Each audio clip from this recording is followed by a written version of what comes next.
안녕하세요, 여러분. 임신 중에 열이 나거나 머리가 아플 때 흔히들 타이레놀 찾으시잖아요. 아세트아미노펜 성분의 약 말이죠.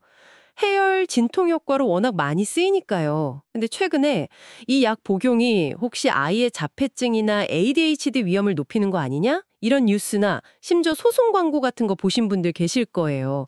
정보는 막 쏟아지는데 뭘 믿어야 할지 좀 혼란스러우셨죠. 오늘 저희가 바로 이 문제, 여러분이 보내주신 자료들을 토대로 한번 깊이 파헤쳐 보려고 합니다. 아세트아미노펜, 이 약을 둘러싼 주장들이 뭔지, 부작용 우려는 뭐고, 또 가장 중요한 과학적인 데이터는 어디까지 나와 있는지, 좀 복잡한 정보들 속에서 핵심만 딱딱 짚어서 명확하게 정리해 드릴게요. 자, 바로 시작해 볼까요? 우선 이 논란을 제대로 이해하려면 가장 먼저 짚어야 할 게 있는 것 같아요. 바로 연관성이랑 인과관계, 이거 구분하는 거예요.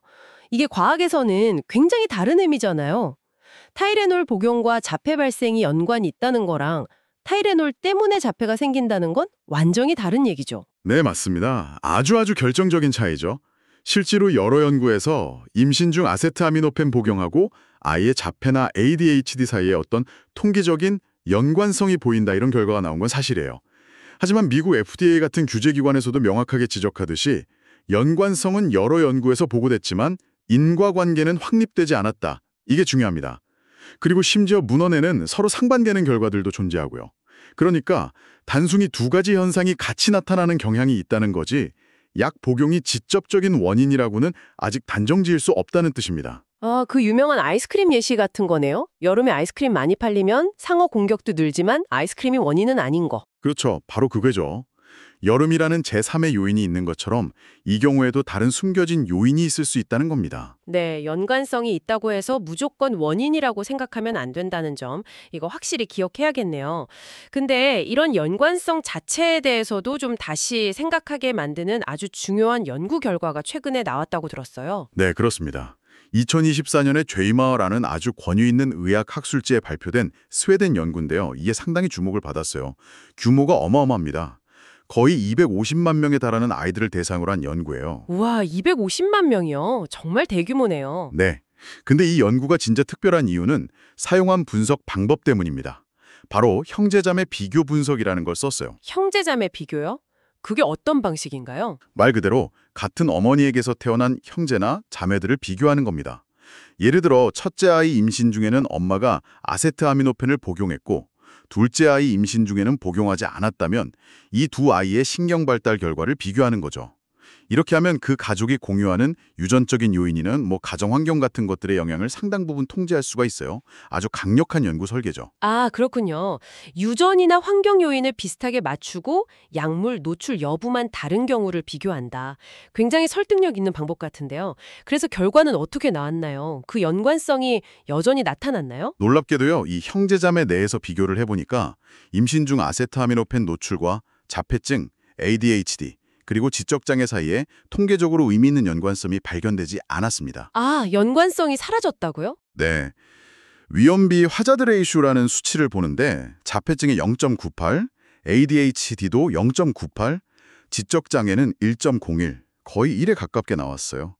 이 위험비가 1이라는 건 약물에 노출된 그룹과 그렇지 않은 그룹 사이의 위험도 차이가 거의 없다는 의미거든요. 와, 그럼 이전에 관찰됐던 그 약한 연관성은 도대체 뭐였을까요?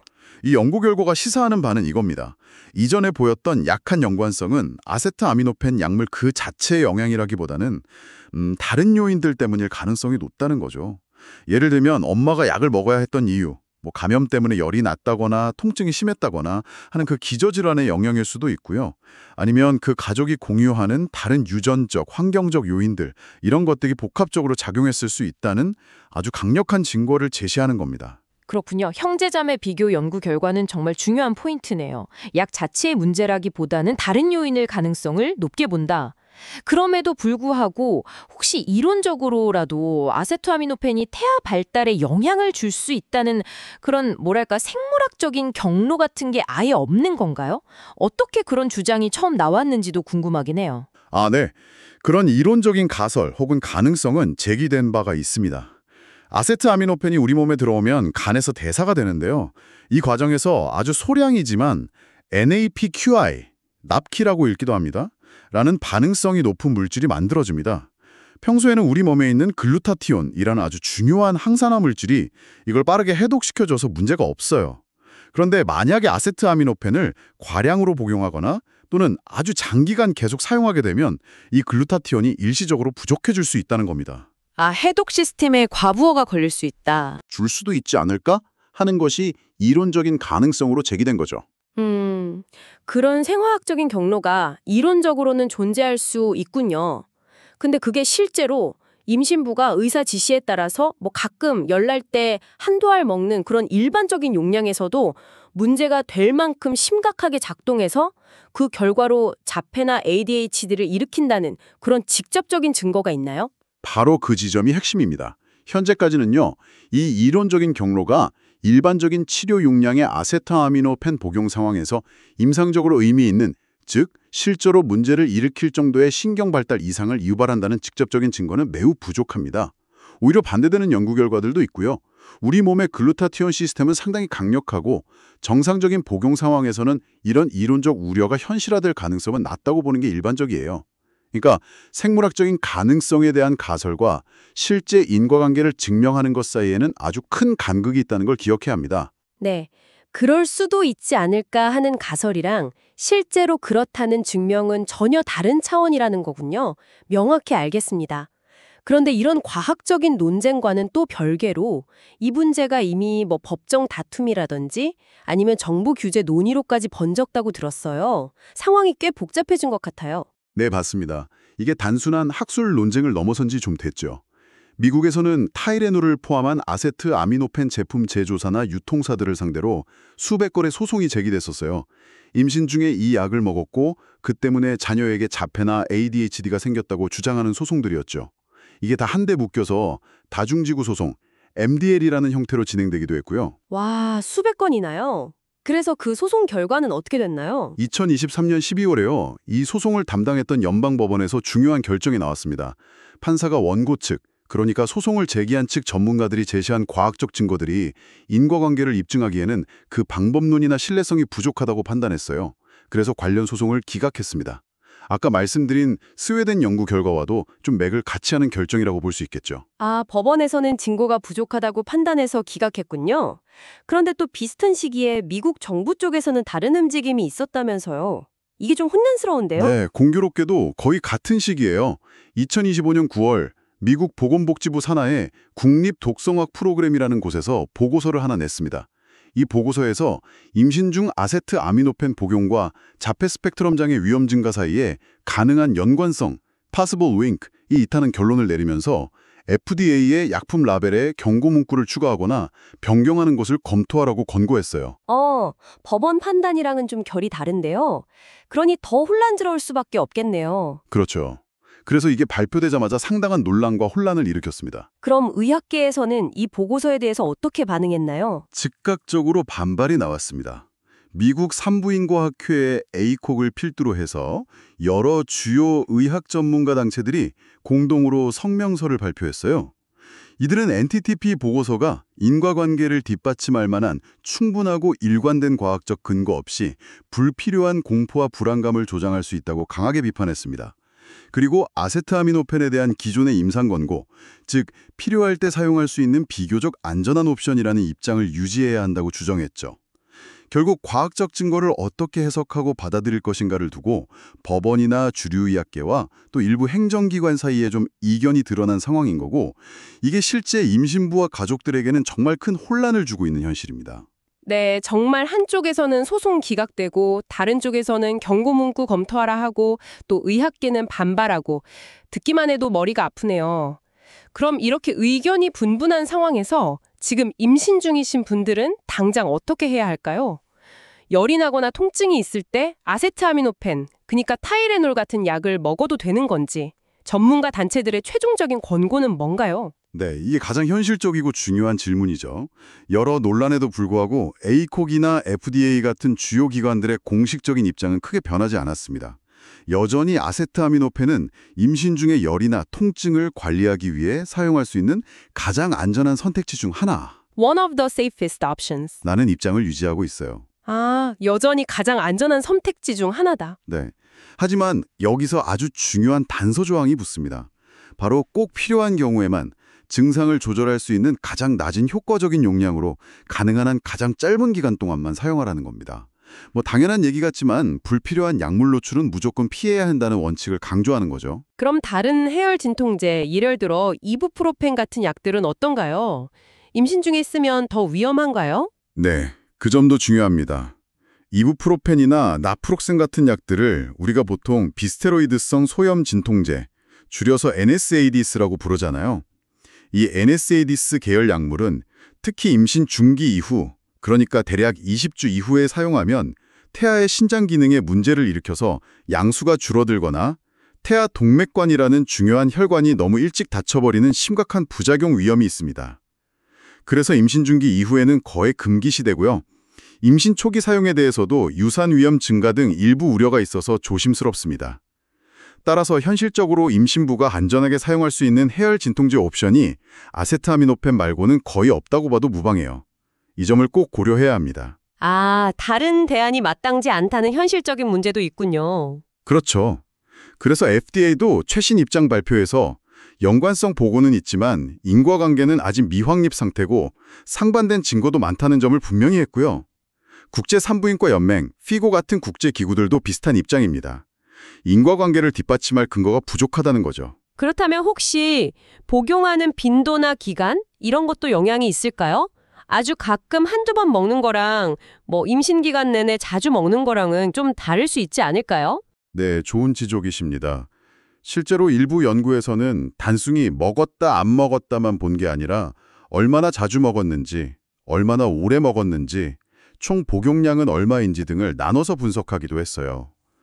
몇몇 연구에서는 상대적으로 장기간, 예를 들어 4주 이상 복용했거나 아니면 누적 복용량이 많은 경우에 신경 발달 문제와의 연관성이 조금 더 뚜렷하게 나타났다는 보고도 있긴 합니다. 하지만 이 역시 아직 결과가 일관성이 좀 부족하고요. 또 과거의 약물 복용 기억이 의존하는 연구가 많아서 회상 편견 같은 방법론적인 한계도 있습니다. 그래서 아직 확정적인 결론을 내리기는 좀 어렵지만 적어도 단기간 꼭 필요할 때 사용하는 것과 습관적으로 장기간 사용하는 것은 구분해서 생각할 필요가 있다는 점을 시사하고요. 아까 말씀드린 가능한 가장 짧은 기간 동안 사용하라는 권고를 뒷받침하는 근거 중 하나가 될 수는 있겠습니다. 이 부분은 앞으로 더 연구가 필요해 보입니다. 네, 알겠습니다. 자, 그럼 지금까지 나온 이야기들을 종합해서 우리 청취자분들이 실제 상황에서 어떻게 판단하고 행동하면 좋을지 실질적인 조언을 좀 정리해보죠. 제가 이해한 바로는 첫째, 약은 정말 필요할 때만 쓴다. 이게 가장 중요하겠고요. 둘째, 만약 써야 한다면 효과를 볼 수 있는 가장 적은 용량으로 가장 짧은 기간만 쓴다. 그리고 셋째, 약을 먹기 전에 미온수 마사지라든지 충분한 휴식 같은 비약물적인 방법들을 먼저 시도해보는 것도 좋겠다. 이 정도로 요약할 수 있을까요? 네, 아주 정확하게 정리해 주셨습니다. 그리고 여기에 딱 하나만 더 덧붙이자면 가장 중요한 원칙인데요. 임신 중 약물 사용에 대한 최종 결정은 반드시 주치의나 산부인과 의사와 상의하고 내리셔야 한다는 점입니다.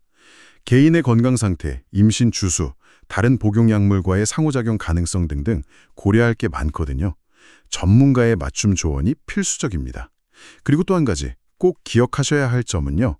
물론 불필요한 약 복용은 피하는 게 최선이지만 그렇다고 해서 임신 중에 38.5도 이상의 고열이나 아주 심한 통증을 치료하지 않고 그냥 방치하는 건 역시 산모와 태아 모두에게 위험할 수 있다는 사실입니다.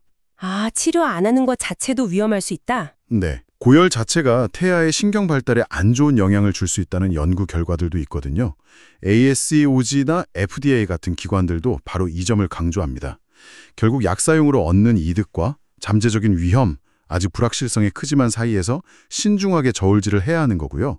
그 판단은 현재까지 나온 과학적 증거들에 기반해서 그리고 반드시 의료 전문가와 상의해서 내려야 한다는 겁니다. 네, 명심하겠습니다. 필요할 때 최소 용량, 최단 기간, 그리고 의사와 상의, 이게 핵심 원칙이 되겠네요. 오늘 저희는 타이레놀, 즉 아세트아미노펜과 자폐증, ADHD 연관성 주장을 둘러싼 여러 복잡한 정보들을 과학적 근거 중심으로 한번 쭉 정리해봤습니다. 연관성과 인과관계는 다르다는 점, 특히 형제자매 비교 연구가 우리에게 던지는 메시지, 그리고 현재 주요 의학단체들의 권고사항까지 이 내용들이 여러분의 궁금증을 해소하고 또 혼란을 줄이는 데 조금이나마 도움이 되었기를 진심으로 바랍니다. 네, 앞으로도 관련 연구는 계속 나올 겁니다. 아마 또 새로운 헤드라인들이 등장하겠죠. 그럴 때마다 너무 그 헤드라인에만 흔들리지 마시고 오늘 우리가 이야기 나눴던 것처럼 그 정보의 과학적 근거가 얼마나 탄탄한지, 연구 설계는 믿을 만한 건지 이런 것들을 좀 비판적으로 살펴보는 자세가 중요할 것 같습니다. 그리고 건강과 관련된 최종 결정은 늘 여러분이 신뢰하는 의료 전문가와 꼭 상의해서 내리시기를 다시 한번 당부드립니다. 네, 오늘 저희가 준비한 이야기는 여기까지입니다. 그런데 말이죠, 청취자 여러분께 마지막으로 생각해볼 질문을 하나 던져드리고 싶습니다. 오늘 논의에서 특히 형제자매 연구 결과를 통해 관찰된 연관성의 상당 부분이 약물 자체가 아니라 어쩌면 가족 내 유전적 요인이나 공유된 환경 때문일 수 있다는 가능성이 제기됐잖아요. 그렇다면 앞으로의 연구는 과연 어떻게 해야 할까요? 개인마다 다른 유전적인 소인과 임신 중에 노출될 수 있는 수많은 환경 요인들, 이게 꼭 약물뿐만 아니라 감염, 스트레스, 영양 상태 등등 굉장히 많을 텐데요. 이들 사이에 복잡한 상호작용을 어떻게 하면 더 정교하게 밝혀낼 수 있을까요? 어쩌면 이 질문에 대한 답을 찾아가는 과정에서 자폐증이나 ADHD 같은 신경발달 장애의 원인을 더 깊이 이해하고 예방하는 데 중요한 실마리를 얻게 될지도 모르겠습니다. 이 질문을 여러분께 남겨드리면서 저희는 이만 물러가겠습니다. 감사합니다. 감사합니다.